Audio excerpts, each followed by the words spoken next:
So we're about a week into 2025 now, and so I just wanted to real quickly look back to 2024 and just give you guys my top 10 movies from the last year. I wasn't able to see a ton of movies, especially towards the end of the year, and so if there's something that you really liked that you don't see on this list, please put it in the comments because I'd love to check it out if I haven't seen it already. With that, we'll just get right into it. In my 10th place spot, I have the movie Wicked, which I actually saw just recently, and it was probably one of the biggest surprises of the year. I have never seen this musical. I don't know anything about the story. I don't typically like musicals in general, and this one just really kind of sold me on it. It was so grand, so big, the set design, the costumes, even the music was very enjoyable, and so I really enjoyed it. I thought it had a great story to it, and I look forward to seeing part 2 coming out this year as well. In 9th place, I'm going to go with Alien Romulus. This is a nice return to form for the Alien franchise, I think. It's a good mix of Alien and Aliens. It's got a great set design, very creepy atmosphere, and it just worked really well for me. It does get a little weird in like the final act, which was fine because it was creepy enough, but it maybe wasn't the route I would have gone with it. In 8th place, I'm going to go with Deadpool and Wolverine. This is a Marvel movie, and really the only Marvel movie in recent years that has really brought that excitement back for me. I don't think it's one of Marvel's best. I do think it had a lot of challenges in the story elements. I didn't think it was the best, but those two characters together is one of the best dynamics we've seen in the MCU. The movie was hilarious. It was so much fun, and it got me excited, looking forward to what Marvel is going to bring in the future. In 7th place is another movie I didn't see till a little bit later into the year, and that is Transformers 1. I like the Transformers franchise, but I've never loved the Transformers franchise. They're always a bit of a hit or miss.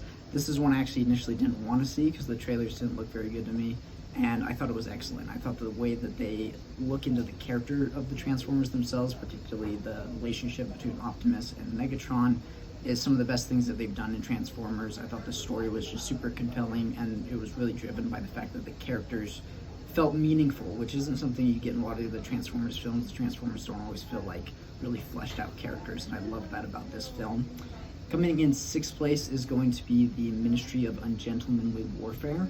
This is a Guy Ritchie film, and I'm a huge fan of Guy Ritchie. I just love the way that he makes his movies, and this one was no exception. I just thought that the setting of everything, and particularly the characters, I thought he had a great cast in this, and that they all worked together so well to make a film that was very entertaining and fun to watch, and I had a great time with it.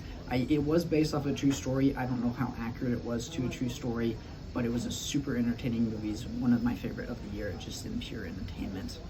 Coming in 5th place is going to be the movie Twisters. This one, kind of like Ministry of Ungentlemanly Warfare, is just a movie I thought was just a ton of fun.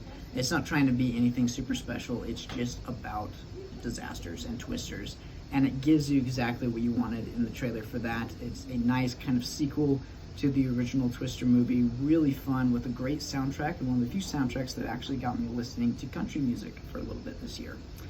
Coming in 4th place, I have The Kingdom of the Planet of the Apes. This is a franchise that I've gotten into a little bit more recently. The previous 3 films, I had seen them all individually, but I never watched them together as a trilogy. And I did that prior to seeing this 4th film, and I think that that is an exceptional trilogy. And I thought that the 4th film was a nice follow-up to it. It really played off some of the same ideas of that trilogy, while also giving its own new things. I like that it focused so much on the apes. There was less of the humans involved in this one because you're at a point in time now where there's just not as many. And of course with this one, you just have to point out the visual effects were incredible, and the design of the world, and see how everything modern has kind of fallen away and stuff has grown into it. It just was such a cool looking film, and I really love it. I hope that they're going to be doing sequels to it as well. Coming in 3rd place for me is going to be a film that probably won't be on a lot of people's top 10, but that is John Krasinski's If. This is a film that when I watched it, it just kind of made me feel hopeful and like a kid again. It's just about imaginary friends and kind of these experiences that these kids have with them, and finding new kids for these friends. And it's such a heartwarming story, and one that I haven't rewatched yet, but I really look forward to doing. Plus, my wife and I had a very fun theater experience with that one, and we kind of just acted like kids and got to dance afterwards, and it was a really great time.